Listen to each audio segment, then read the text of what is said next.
L'antagonisme entre le prolétariat et la bourgeoisie ne peut que déboucher sur une révolution totale.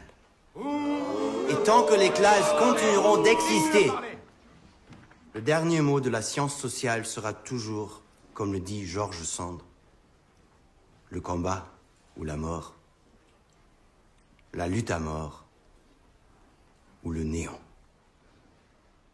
Alors vive George Sand! Et vive là!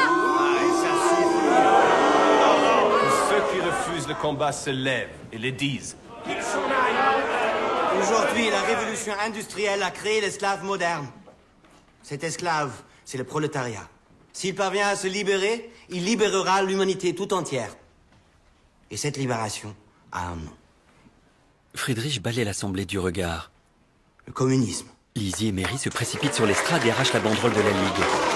C'est la raison pour laquelle je propose d'abolir cette devise, parce qu'elle est faible et erronée. C'est un coup d'État. Voici notre nouvelle devise. Prolétaires de tous les pays, unissez-vous. Je demande que la Ligue des Justes prenne désormais le nom de Ligue des communistes. Levez la main, qui est pour? L'assemblée presque tout entière lève la main, y compris les hommes de la Ligue. Murray suit le mouvement. Et maintenant, qui est contre? Seul le groupe de Grune vote. À partir de cet instant, nous portons officiellement le nom de Ligue des communistes. Les hommes de la Ligue rejoignent Friedrich sur l'estrade. Grune et ses partisans quittent les lieux, révoltés.